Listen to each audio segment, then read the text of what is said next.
అందరికీ జై శ్రీరామ్. నేను మీ ఫణి రాజేష్. ఇప్పుడు ఇక్కడ చూస్తున్నారు కదా, ఎన్టీఎం కొత్త నిబంధన మినిస్ట్రీస్ అంటే new testament ministries G Daniel. So తెలుగులో డానియల్ అంటారు. అంటే డేనియల్ అనేది చాలాసార్లు అడిగాను, మనోడిని ఎప్పుడు చెప్పలేదు. సో ఇక్కడ కనబడుతున్నది మనోడి నెంబరే. మొదటగా మన స్టేటస్ చూసి సరే మొదలు పెట్టాడు మనోడు. సో ఆటోమేటిక్గా మన డిఫాల్ట్ మెసేజెస్ అనేవి వెళ్తాయి, మన ఛానల్ సబ్స్క్రైబ్ చేసుకోమని, దాంతోపాటు మన గ్రూప్లో జాయిన్ అవ్వమని అలాగా. సో ఇప్పుడు ఏదైతే ఇట్లా కొత్తగా మనకి మెసేజ్లు అనేవి యాడ్ అవుతాయో ఇమీడియట్గా వీళ్ళని ఏం చేస్తామంటే డిఫాల్ట్ మెసేజెస్ వెళ్ళేలాగా గ్రూప్స్లో యాడ్ చేసేస్తాం. సో ఇలా గ్రూప్స్ మెసేజ్లో వెళ్తూ ఉంటాయి అన్నమాట. ఇప్పుడు ఇక్కడ గమనించారా, ఏసు రక్తాన్ని కడుగుతూ ఉన్న నన్ను. అయితే దీనికంటే ముందు ఇంకా చాలా ఉన్నాయి. అయితే మనవాడే పాత కస్టమర్ ఇడు. సో ఇందులో చూడండి, చెత్తగా చాలా పెడతాడు. అంటే ఒక ఉపయోగం లేని ఏవేవో పెడతాడు. సో నిజానికి చెప్పాలంటే మనవాడు పెద్ద బీజేపీ ద్వేషి. ఎందుకంటే బీజేపీ వస్తే సనాతన ధర్మం అనేది డెవలప్ అవుద్దన్న విషయం వీడికి తెలుసు. కాబట్టి బీజేపీ రాకుండా చాలా ప్రయత్నాలు చేశాడు వీడు, చెప్పాలంటే విశ్వ ప్రయత్నాలు చేశాడు. సో ఎప్పటి నుంచి అయితే మనము ప్రతి దానికి సంబంధించి లింకులు పంపిస్తున్నాము. లింకులు అంటే ఇవి డిఫాల్ట్గా వెళ్ళిపోతాయి, ఒక గ్రూప్లో పెట్టేస్తే మొత్తంగా డిఫాల్ట్గా వెళ్ళిపోతాయి అందరికీ. సో అలా వెళ్ళిన దానికి వీడియో మెసేజ్ పెడతా ఉంటాడు మనకి. ఇప్పుడు చూడండి, కులం ఎక్కడి నుంచి వచ్చిందో తెలుసా? సో ఇది ఎందుకు వీడు పెడతాడు అంటే, మాట్లాడితే ఈడొక కులగజ్జిగాడు. సో ఈయన ఎవడు గెంటి తెంగారట. సో అందుకని వీడు చర్చికి వెళ్ళిపోయాడట. పుట్టిన అంటే ఎవరికి పుట్టాడో వాళ్ళని అమ్మా నాన్నలు అంట మనిషి, పక్కింటి వాళ్ళని అమ్మా నాన్నలని పిలుస్తున్నాడంట. సో నిజాన్ని చెప్పాలంటే వీడు కంప్లీట్లీ కల్తీగాడు. సరే, వీడు ఒక్కోసారి మనతో ఏమైనా చెప్పాలనుకుంటున్నప్పుడు ఏం చెప్తాడన్నది ఒకసారి ఆడియోల రూపంలో చెప్తా ఉంటాడు. విందాం ఆడియోలు కూడా. ఇది కొంచెం ఒక 5 నుంచి 10 వీడియోల దాకా రావచ్చు. ఎందుకంటే ఎక్కువ టైం తీసుకోకుండా ఒక 15 నిమిషాల్లో క్లోజ్ చేసుకొని వచ్చేస్తాను. ఎందుకంటే వీడు పెట్టే ఆడియోలో కనబడుతుంది కదా, 8 నిమిషాల 13 సెకండ్లు అంతంత ఆడియోలు ఉంటాయి. ఆడు మరి ఏం మాట్లాడాడు అన్నది కంప్లీట్గా వింటూ సమాధానం చెప్పాలి కదా వాడికి. సో ఇది చెప్పుకుంటూ వెళ్తాను. ఎందుకు నేను ఇలా పెట్టడం అంటే, ఇలాంటి దొంగన కొడుకులు మీకు కూడా తగులుతూ ఉంటారు. సో వాళ్ళకి మీరు ఎలా సమాధానం చెప్పచ్చు అనేదానికి ఒక చిన్న ప్రయత్నం చేస్తున్నాను. సో దీన్ని ఒక పాజిటివ్గా తీసుకొని దీంట్లో నుంచి వాడు అడిగిన ప్రశ్నలు ఏంటి, మనం చెప్పే సమాధానాలు ఏంటి అన్నది తీసుకొని మీరు కూడా ముందుకు వెళ్ళాలని ఆశిస్తున్నాను. ఓకే, సో మీరు ఎలా మాట్లాడచ్చు, ఎలా సమాధానం చెప్పొచ్చు, ఈ సన్నాసులు వాడేటువంటి విక్టిమ్ కార్డ్స్, కులం గురించి, లేదంటే సనాతన ధర్మ గ్రంథాల గురించి, బ్రాహ్మణుల గురించి తెలుసు కదా, ఈ కంత్రిగాళ్ళు ఎలా మాట్లాడతారు. సరే విందాం ఏమేమి మాట్లాడుతున్నారు.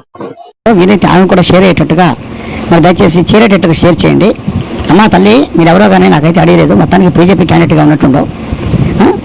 అంటే మీకున్నటువంటి టాలెంట్ ఏంది, జనాన్ని మసిపూసి మారడికాయ చేసి ఏదైతే వాస్తవమో దాని అసత్యమని, అబద్ధమని, ఏదైతే అబద్ధమో అది సత్యమని, ఏదైతే సత్యమో మరి అది అబద్ధమని, ఏదైతే అబద్ధమో అది సత్యమని నిరూపించడంలో మీరు దిట్టదు కదా. మీరు ఇటు నుంచి అటు, అటు నుంచి ఇటు, ఇటు నుంచి అటు, అటు నుంచి ఇటు 1-3 సార్లు చెప్పినా వాడు ఏం చెప్పాడో అది అవతల వాళ్ళకి అన్వయం చేస్తున్నాడు. కానీ నిజానికి వాడు సొంతగా వాడికి వాడు అనుభవించుకోవాలి. ఎందుకంటే ఆ చెత్తనా కొడుకులు అంటే పాస్టర్లు అనేటువంటి పోరంబోకునా కొడుకులు, చెత్తనా కొడుకులు చేసేటువంటి పని అది. సో ముందు వీళ్ళు అన్వయించుకోవాలి, తప్పుడు తర్వాత పక్కన వాళ్ళకి అన్వయించవచ్చు. ఈ మాటలను తెలిసిపోతుంది కదా. ఇప్పుడు నేను ఇందుమూలంగా ప్రజానికానికి తెలియపరిచేది ఏమనగా, ఇప్పుడు ఏం చెప్పినట్టుగా 8th సెంచరీలో ఈ కులవాటపట్టి పదమే లేదు, ఇది అది ఫ్రాన్స్లో నుంచి వచ్చినటువంటి ఒక పదం ఇది అని మాట్లాడుతుంది కదా ప్రజలారా. ఓకే, రైట్, మంచిది, బాగానే ఉంది. ఇప్పుడు ఈ లలిత్ కుమార్ అనే వ్యక్తి కూడా ఏం చేశాడంటే, అసలు మన భారతదేశంలో కులమే లేదనేది గత కాలంలో వీడియోలు కూడా మాట్లాడాడు. ఓకే, ఇప్పుడు కర్ణాకర్ అన్నటువంటి ఇంకొకడు ఉన్నాడు, వాడు కూడా ఏమంటాడంటే అలాగే అసలు కులానికి మన సంబంధం లేదు, కులం పెట్టింది బ్రిటిష్ వాళ్ళు అని చెప్పేసి చెప్తున్నారు. ఓకే, మంచిది, కులం బ్రిటిష్ వాడు పెట్టాడు, ఫ్రెంచ్ వాడు పెట్టాడు. ఓకే, ఇప్పుడు ఆ కుల ప్రాతిపదికనే కదా మన దేశంలో ప్రజలు చాలా మంది నీచాతిరీచంగా చూడబడుతున్నారు.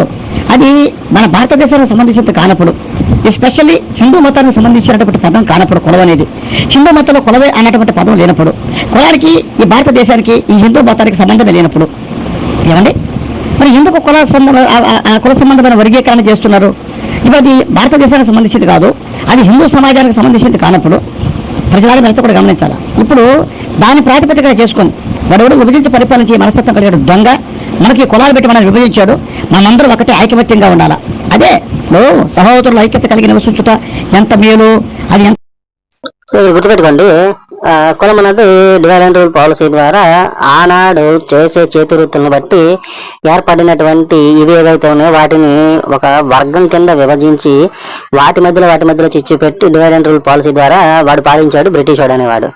సో వాడు ఏం చెప్పాడు ఏంటి అనేది అసలు ఇంతకుముందు మనం చాలాసార్లు చెప్పుకున్నాము, చాలా మంది తెలుసు. అయితే ఇక్కడ వీడు వాడుతున్నది ఏంటి అంటే ఒక విషయం గమనించండి. సహోదర, ఫస్ట్ గుర్తుపెట్టుకోండి, సహోదర, నిజానికి సోదర అనే పదం అనేది వాడచ్చు. సహోదర అనేది పచ్చి భూత పదం. ఇప్పుడు వీడు సహోదర అని వాడుతున్నాడు. ఇప్పుడు ఉదాహరణకి నన్ను సహోదర అని వీడు వాడాడు అంటే వీళ్ళ మమ్మీ మా డాడీతో విచికి చేస్తే వీడు సహోదరుడు అయ్యాడు. అంటే వీడు ఏం చేస్తున్నాడు అక్కడ, వీడి తల్లిని అవమానిస్తున్నాడు. సో సహోదర అనే భూత పదం అనేది దయచేసి మన వాళ్ళు ఎవరో కూడా వాడకండి. సోదర అనే పదం వాడచ్చు. సహోదర అనేది ఏక ఉదరం నుంచి వచ్చిన వారు, అంటే తండ్రులు ఎంతమంది అయినా సరే తల్లి ఒకటే, ఆ ఒక తల్లి నుంచే వివిధ మంది తండ్రుల ద్వారా వచ్చిన వాళ్ళు ఎవరైతే ఉన్నారో సహోదర అంటే ఒకే ఉదరం ద్వారా వచ్చిన వారు, ముందు కావచ్చు వెనక్కి కావచ్చు. సో ఈ సహోదర అనే భూత పదం దయచేసి సనాతన ధర్మం పాటించే వాళ్ళు ఎవరు కూడా వాడకపోవడం మంచిది. కానీ సోదర అనే పదం అయితే వాడచ్చు. కానీ మనము చేసేటువంటి ప్లడ్జ్ అంటే ప్రార్థన ఏదైతే ఉందో భారతీయులందరము సహోదరులం అనే పదము అంటే ఆ విధంగా ఉండాలి అని చెప్పడమే కానీ అదైతే కాదు. ఉండాలి, ఎలా ఉండాలి, మనము స్పష్టమైనటువంటి ఉదాహరణలు చూపిస్తున్నాము. రామలక్ష్మణులు వీళ్ళు ఎటువంటి ఉదాహరణలు చూపిస్తున్నారు, కయ్యను హేబేలు. ఇలా ఉండకూడదు, మనం రామలక్ష్మణులు లాగా ఉండాలి అని. వాళ్ళు ఒక తల్లికి పుట్టినవారు కాదు, కానీ ఒక తండ్రికి పుట్టినవారు. సో మీకు అర్థమైంది కదా, అది వివరణ. దయచేసి సహోదర అనే భూత పదం దయచేసి ఎవరు వాడకండి. ఇంకా వీడియో ఏం చెప్తున్నాడో విందాం. మనోహరము అని మాట్లాడుతుంది. ఓకే, అంటే సహోదరులు ఐక్యత కలిగి నివసిస్తే అది ఎంతో మేలంట, అది ఎంతో మనోహరం అంట అని ఏ చెప్పిందంట, బైబిల్ చెప్పిందంట. బైబిల్ నుంచి ఒక వాక్యం తీసుకొని చెప్తున్నాడు. సహోదరులు ఒక ఐకమత్యంతో ఉండాలి అనే విధానంలో బైబిల్ ఎలా చెబుతుంది? ఆల్రెడీ ఈ బైబిల్ దేవుడైన యెహోవా అనే లుచ్చాగాడు ఎవడైతే ఉన్నాడో వాడు పరమ దొంగనాయాలు. సో వీడు కయ్యలు గాడి ఇచ్చేటువంటి పంట అనే దాన్ని తీసుకోవడం మానేసి హేబేల్ గాడి ఇచ్చినటువంటి గొర్రెలు పొట్టేళ్ళు, వీడు నాన్ వెజిటేరియన్ అనమాట యెహోవా గాడు. సో ఈడిది తీసుకునేసరికి ఆడికి కోపం వచ్చి ఈ నేసి పడదొబ్బాడు. అంటే సహోదరులు ఎలా ఉండాలట, మరి ఈడేం చెబుతాడు ఇక్కడ విన్నారా? సారీ, అంటే చెప్పేవి బైబిల్ నీతులు అయితే దూరేవి దావీదు గుడిసెలు. ఇది ఈ నా కొడుకులు చేసే పని. అఫ్కోర్స్ ఈ పాస్టల్ లంజడుకులు ఇదే చేస్తారు, కానీ ఇంకా విన్నాం ఏం చెప్తున్నాడు. ఇప్పుడు అదే కదా మేము కూడా కొట్టుకు చచ్చిపోతున్నాము. ఇప్పుడు ఈ దేశానికి సంబంధించింది కాదు కులం అన్నప్పుడు, వాడెవడో ఆపాదింప చేసాడు, వాడెవడో పెట్టాడు అన్నప్పుడు, ఈ మతానికి హిందూ మతానికి కులానికి సంబంధం లేదన్నప్పుడు, ఈ హిందూ మతాన్ని ఆధారం చేసుకొని ఈ దేశపు పూర్వపు మరి ఆ సిద్ధాంతాలు ఆధారం చేసుకొని కులాల రూపాపచ్చుగా, మనుషులందరూ ఒకటే చెప్పచ్చుగా. ఓసీలు ఎందుకు, బీసీలు ఎందుకు, ఓబీసీలు ఎందుకు, ఎస్సీలు ఎందుకు, ఎస్టీలు ఎందుకు, ఇంకా వగేరా మరి కుల ప్రాతిపదికన వాడెవడో పెట్టిన దానికి మనం మనం ఏమంటుందని మనం వర్గీకరణ చేసుకొని మనం ఎందుకు ఒకరికంటే ఒకరు పడుకుంటే చచ్చిపోవాలి ఇక్కడ మనం చెప్పండి. ఇది గమనించలేరా? అసలు సో ఇక్కడ విషయం క్లియర్ గా చెప్పాలి అంటే ఈ కులాన్ని కొనసాగించే వాళ్ళు కల్తీ రాజకీయ నాయకులు, అంటే కల్తీ రాజకీయ నాయకులు. మరి ఇప్పుడు ఈ కల్తీ రాజకీయ నాయకులు ఎవరైతే ఉన్నారో వీళ్ళని కూడా ఈ లంబడి కొడుకు సమర్థించిన సంఘటనలు ఉన్నాయి చాలా వరకు. ఇప్పుడు సనాతన ధర్మం ఒకటే నిలబడాలన్న ఉద్దేశంతో బీజేపీ చేస్తున్నటువంటి కార్యక్రమాలు ఏవైతే ఉన్నాయో వాటిని అడ్డుకోవడం కోసం, బీజేపీ రాకుండా చేయడం కోసం ఈ నిత్యగారు చేసిన సంఘటనలు చాలా ఉన్నాయి. ఇలాంటి నా కొడుకులు చేసే వాటికి అడ్డం పడతా ఇలా చేయొచ్చుగా అలా చేయొచ్చు కానీ లంచ్గా వెళ్ళిపోతా ఉంటారు అనమాట ఈ లంచ్ కొడుకులు. సో వీడు చెప్పేవి బైబిల్ నీతులు దూరేవి దావీదు గొలుసులని ఎందుకు చెప్పాను తెలుసా? ఇందుకే చెప్పాను.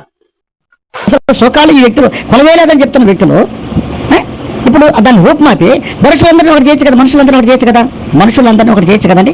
మీరు గమనించండి ప్రజలారా, కొంచెం ఉదయ పంతులు కూడా ఆవేదన రగిలిపోతా ఉంది. ఎందుకంటే మసిమూసి మావిడికాయ చేస్తూ జనాల్ని మరి తప్పుడు మాటలతో మభ్య పెడుతూ. సో ఇక్కడ ఏమంటున్నాడంటే వీడు అందరినీ ఒకటి చేయొచ్చు కదా, అందరినీ ఒకటి చేసే ప్రయత్నంలో భాగంగా చేసుకుంటూ వెళ్తుంటేనే నీలాంటి బేవర్స్ నా కొడుకులు మమ్మల్ని గురిలోకి రానిలేదు, మూతికి ముంత కట్టారు, ముడ్డికి చీపురు కట్టారు అని చెప్పి ఇప్పటికీ కూడా. ఇప్పుడు మీ తాత ఏదో చేశాడు అనుకుందాం, అంటే తాత పేరు చెప్పుకొని మా తాతల నేతులు నాకారు, మా మూతులు వాసన చూడండి అని చెప్పి నీలాంటి బేవర్స్ నా కొడుకులు అడ్డం పడతా ఉంటే ఎక్కడదా సాధించగలము? ఈ మాట నేను చెప్పడం కాదు, మీరు ఫర్దర్ గా వచ్చే వీడియోల్లో చాలా క్లియర్ గా చూస్తారు, చాలా క్లియర్ గా వింటారు కూడా, ఏంటి వాడి నోటితో వాడు ఏమంటున్నాడు అన్నది. సో ఇలాంటి నా కొడుకులు అడ్డం పడుతున్నంత కాలం అది ఎట్లా అయితే సాధ్యపడుతుంది అన్నది మీరే గమనించండి. సో దానికోసం మేము మా ప్రయత్నం మేము చేస్తాం. అప్పుడు మేము కూడా నిజానికి చెప్పాలంటే వెనుకబడిన తరగతుల వాళ్ళమే, కానీ అఫ్కోర్స్ మేము కూడా అనిపించుకున్నాం. కానీ మేము ఎక్కడ కూడా సనాతన ధర్మాన్ని వదిలేసి లంజ మతంలో దూరి లంజ కొడుక్కి మొక్కుతా ధర్మం మీదను దేశం మీద దాడి చేయట్లేదే నీకులాగా. సో అది ఇలాంటి నా కొడుకుని గమనించండి ఒకసారి. అంటే సరే మంచిది బాగానే ఉంది. ఇప్పుడు మీరు కనుక్కున్నారు కదా, మీరు కనుక్కున్నారు ఇది మన దేశానికి సంబంధించింది కాదు, వాడెవడో పెట్టాడని. వాడెవడో పెట్టినా మనం ఎందుకు ఫాలో కావాలి? వాడెవడో పెట్టినా మనం ఎందుకు ఫాలో అవ్వాలి? మన దేశానికి ఒక పద్ధతి ఉందిగా, ఓకే, మన ధర్మానికి ఒక నియమం ఉందిగా. మరి ఆ ధర్మాన్ని అనుసరించి దేశపు పద్ధతిని అనుసరించి ఎందుకు జీవించడానికి ఇష్టపడకూడదు? సో మేము అదే అడుగుతున్నాం. ఇప్పుడు వాడెవడో పెట్టిందని నువ్వెందుకు ఇష్టపడాలి? ఆడెవడో తెచ్చిందని బైబిల్ నువ్వెందుకు ఫాలో అవ్వాలి? ఆడెవడో పెట్టిన లంచ మతాన్ని నువ్వెందుకు ఇష్టపడాలి? ఆడెవడో చూపించిన లవడ మార్గాన్ని నువ్వెందుకు ఫాలో అవ్వాలి? వదిలేసి ఇందులోకి వచ్చే కలిసి పోరాడదాం. ఇప్పుడు ఎవడైతే చేస్తున్నాడో వాళ్ళ మీద కలిసి పోరాడదాం, ఎదురు తిరుగుదాం, పరిస్థితి తిరగ మారుద్దాం. మన ధర్మం ఏదైతే చెప్పిందో ధర్మం ప్రకారం నడిచి బతుకుదాం. అది రారా అంటే ఇంకా చాలా లంచగా వీళ్ళు చెప్పాడు. మనం ఫర్దర్ గా ఆడియోలో విందాం. దాన్ని ఎందుకు ప్రాతిపదికగా తీసుకొని మరి ఆ ప్రకారంగా పోరాడి ఈ కులాన్ని ఎందుకు రూపుమాపకూడదు? మీరు గమనించండి ప్రజలారా, ఈ దొంగలు జనాల్ని మభ్యపెట్టి మసిబుసి మారడికాయ చేసి, ఓకే, ఇటువంటి విషయాలు ఎత్తినప్పుడు ఇది మంద కాదని చెప్పి జనాల్ని మభ్యపెట్టి, ఓకేనా, వాళ్ళ మనసులో, వాళ్ళ నరనరంలో, వాళ్ళ ఎంటుకలో ఈ కుల పిచ్చితో నింపబడినటువంటి వారే. చూసారా, ఇది వీడి ఒరిజినాలిటీ. మరి ముందేం చెప్పాడు, ఇప్పుడే మాట్లాడుతున్నాడు. క్లారిటీ వచ్చిందా మీకు? వీళ్ళు దొంగలు అది ఇది అంటున్నాడు. ఏ దొంగవాడు అయిపోయి పక్కోండి దొంగవాడు అంటే ఎంతవరకు కరెక్ట్ అన్నది ఒకసారి మీరే అర్థం చేసుకోండి. వాడు పుట్టిన ధర్మంలో వాడు ఉన్న దాంట్లో నుంచి బయటకు వచ్చేసి ఇప్పుడు కూడా వీడు కులాన్ని ఆపాదించుకొని ఆ కులాన్ని బట్టే ఈ గజ్జి రుద్దుకుంటా ఉండే ఈ విధవ వీడొచ్చి మనకి నీతులు చెప్తుంటాడు. మరి దాన్ని బట్టి అర్థం చేసుకోండి. ఈ విధవలో చెప్పేందుకే నీతులు, చేసేందుకైతే కాదు. అదే విన్నాం. తప్పించుకోవడం కోసం, వాడెవరో మీద నెట్టేయడం కోసం చేస్తున్న ప్రక్రియ. వీళ్ళంతా దొంగలు అనే విషయాన్ని గుర్తుపెట్టుకోవాలి. ఓకే, వీళ్ళు దొంగలు కానీ కాకపోతే, వీళ్ళకి నిజంగా మానవత్వం ఉంటే, వీళ్ళకి నిజంగా మనుషులే కనుకైతే, వీళ్ళకి నిజంగా చెప్పే నినాదం ఏంటంటే దేశం కోసం ధర్మం కోసం అంటున్నారు కదా. దేశం అంటే మట్టి కాదు మనిషి, కాబట్టి మనిషిని మనిషిగా చూసేటటువంటి మనస్తత్వంలోకి వీళ్ళు రావాలా. అర్థమవుతుందండి? కానీ వీళ్ళకు ఉన్నటువంటి వైఖరి ఏంటంటే జనాల్ని మనిషిని మనిషిగా చూసేటువంటి మానవత్వం రావాలి, వైఖరి రావాలి అంటున్నాడు. కానీ వీడికి లేదు ఆ విషయం. గమనించండి. ఇప్పుడు అవతల వ్యక్తి మనిషి ఏమని చెప్పింది మాధవీలత గారు ఏమని చెప్పిందంటే కులాలు అనేవి లేవు. సో కులాలు అనేవి ఇలా సృష్టించబడ్డాయి. ఇప్పుడు కులాల గురించి మనం విడిపోవాల్సిన అవసరం లేదు, అందరం కలవచ్చు అనే ఉద్దేశంతో. కానీ ఒకవేళ ఆ మెసేజ్ కనుక తీసుకొని అందరూ కనుక కలిస్తే ఇప్పుడు ఈ లంబడి కొడుకు చెప్తున్నటువంటి ఈ లంజ మతాన్ని ఎవడైతే పాటిస్తున్నాడో నాడు ప్రతి ఒక్కడు కూడా వదిలేసి బయటకు వచ్చేస్తారన్న దీని మీద ఈడు వాళ్ళ మీద ఎటువంటి దుష్ప్రచారం చేస్తున్నాడు అన్నది మీ నోటితో మీరే వింటున్నారు. మీ చెవితో, వాడి నోటితో వాడు చెప్తున్నదాన్ని మీ చెవితో మీరే వింటున్నారు. సో గమనించండి. అబద్ధపు మాటలతో మభ్యపెట్టి జనాల్ని మోసం చేయడంలో వీళ్ళు దిట్టలు కనుక విషయాన్ని గమనించండి. వీళ్ళకి దేశమన్నా వీళ్ళకి ధర్మమన్నా పూర్తిగా పొరపాటును కూడా గౌరవ మర్యాదలు లేవు. కాకపోతే ఈ రెండింటి పేరుతో జనాల్ని మభ్యపెట్టి మోసం చేసి నాశనం చేయడం కోసం రొడం కట్టుకుంటే దొంగలు అనే విషయాన్ని గుర్తుపెట్టుకొని, ఓకేనా, ప్రజలందరూ మీరంతా కూడా కాస్త కనువిప్పు కలిగిన వారే, కళ్ళు తెరుచుకున్న వారే, ఈ దొంగల మాటలకు మోసపోకుండా ఒకే ఒక మాట చెప్పండి, అందరూ ప్రశ్నించండి. ఓకే, ఇది ఇక్కడ గుర్తుపెట్టుకోండి. వాడు ఇప్పుడు ఏవేవైతే చెప్తున్నాడో సింపుల్ గా వాడికి అన్వయం చేయొచ్చు. ఎందుకంటే వాడు చెప్తున్న ప్రకారమే వాడు చేస్తున్నాడు. అక్కడ వాళ్ళు ఎవరో చేస్తున్నారని ఈయన చేస్తూ ఈ గురించి ఈయన చెప్పుకోకుండా పక్కన వాళ్ళ మీద ఉద్దేశం చెప్తున్నాడు. సో అక్కడ క్లారిటీ వచ్చి ఉండొచ్చు మీకు. అలాగే నిలదీయండి, ప్రశ్నించండి అంటున్నాడు. అరే బైబిల్ మీద ప్రశ్నిస్తే దేవుణ్ణి ప్రశ్నించకూడదు, తొక్క తోడు మట్టి మశానం అనే తప్పుడు నా కొడుకులు మీరు ప్రశ్నించడం గురించి మాట్లాడుతున్నారా? అసలు ప్రశ్నిస్తే పారిపోయేవే మతాలు. ప్రశ్నించే కొద్దీ నిలబడేది, వికసించేది, పెరిగేది సనాతన ధర్మం. ఈ విషయం మీకు తెలుసు. కానీ ప్రశ్నించండి అన్న ఉద్దేశంతో జనాల మీదకి తప్పుడు ఇది మాత్రం వదులుతున్నారు. సో బైబిల్ని ఏదైతే ప్రశ్నిస్తున్నామో బైబిల్ ప్రశ్నించేటప్పుడు మాలాంటి వాళ్ళ మీద దాడులు చేస్తున్నారు. మీరు చెప్పేది మనవత్వం గురించి, సమానత్వం గురించి పోవడం పోకేది వల్లారా. దేశానికి సంబంధించింది కానప్పుడు, ఇది హిందూ మతానికి సంబంధించింది కానప్పుడు దీన్ని రూపుమాపండి, కులాలు ఎత్తేయండి, మనుషులందరూ ఒకటే అని చెప్పండి. ఇంకా రాబోతున్న ముందు దినాల్లో ఇంకా భీకరంగా జరగబోతోంది. మీరు గమనించండి పిల్లరా. ఓకేనా, జనాలు ఎందుకు రాబోయే రోజుల్లో భీకరంగా జరగబోతుందో అని చెప్పేసి వాడు అంత స్పష్టంగా చెప్తున్నాడు అంటే ఈ చెత్తనా కొడుకులు చేసే పని అదే. కావాలని కులాల కుంపట్ల మీద పెట్టి, అది గుర్తుపెట్టుకోండి, ఈ నగడుకులు పెట్టే చర్చలు ఏవైతే ఉన్నాయో అవి కూడా కులాల ఆధారంగా పెట్టేవే ఉంటాయి. కులాన్ని ఎక్కడా కూడా రూపుమాపే ప్రయత్నం ఈ నగడుకులు చేయట్లా. కులాన్ని ఉపయోగించుకొని లంజ మతాలను తీసుకెళ్లే ప్రయత్నం చేస్తున్నారు. సో ఈ నా కొడుకుల యొక్క దుర్మార్గపు దుష్టపు ఆలోచనలు ఏవైతే ఉన్నాయో వీటిని గమనించండి. ఈ నా కొడుకులకు గట్టిగా బుద్ధి చెప్పండి. భయంకరంగా మోసం చేయబోతున్నారు దొంగలు. ఈ విషయాన్ని గమనించి మీకు అందరూ చెప్పేది ఒకటే, ఇది మన దేశానికి హిందూ మతానికి సంబంధించింది కాదు అని చెప్పినప్పుడు ఈ మాటలు ఎవరైతే చెప్తున్నారో సోకాళ్ళు, ఓకేనా, జనాలు మభ్యపెట్టి మోసం చేయడం దొంగలందరికీ నేను చెప్పే మాట ఏంటంటే ఇది ఈ దేశానికి సంబంధించింది కాదు, హిందూ మతానికి సంబంధించింది కాదు అని చెప్పే వాళ్ళు ఎవరైనా సరే ఓకే. ఈ కులం మీద ఒక వీడియో చేసి, ఈ కులం అనేది మహమ్మారి మన దేశాన్ని ఒకరికొకరు పడకుండా చేసింది కులమే కనుక మీరంతా కూడా మనుషులందరూ ఒకటే అనేటువంటి భావంతో ఒక వీడియో చేసి మనుషులందరూ ఒకటే, ఈ కులాన్ని పెట్టింది మరి ఆ బ్రిటిష్ వాడు పెట్టాడు, లేదంటే ఫ్రెంచ్ వాడు పెట్టాడు, ఇది మన దేశానికి సంబంధించింది కాదు, ఈ కులం మహమ్మారి అనేటువంటి సంఖ్యల నుంచి అనేక మందిని మనం విడుదల కలగజేద్దాం అని చెప్పేసి ఒక వీడియో చేయండి చూద్దాం. ఒక వీడియో అదే నేను కొట్టుకు చేస్తున్నాను మొదటి నుంచి. ఇది హిందూ మతానికి సంబంధించింది కనుక కాకపోతే, ఈ దేశానికి సంబంధించింది కనుక కాకపోతే, వాడు ఫ్రెంచ్ వాడు బ్రిటిష్ వాడు ఈ కులాన్ని కనుక మన కనుక ఆపాదింప చేసి కనుక ఉంటే వాడు కూడా పెట్టినటువంటి దానికి మనం ఎందుకు బతకాలా? కనుక దేశం కోసం ధర్మం కోసం చెప్తున్నటువంటి ఈ కుహనా మేధావులందరూ కూడా కలిసి ఏం చేయాలంటే, ముందు ఈ కులం మహమ్మారిని తరిగి కొట్టండి, ఖచ్చితంగా దేశం బాగుపడుతుంది. నిజంగా కనుక దేశం కోసం ధర్మం కోసం మీకు కనుక ఆ విలువలు కనుక మీకు కనుక ఉంటే, నోటి మాటలో కాకుండా మీ నరాల్లో కనుక ఉంటే, మీ రక్తంలో కనుక ఉంటే, మీ హృదయంలో కనుక ఉంటే, వాడు ఎవడో కూర్చారు కదా ఏమని, అంటే రక్తంలో హిందుత్వం ఉండాలా, పుట్టుకలో హిందుత్వం ఉండాలని కూర్చారు కదా ఎవడో.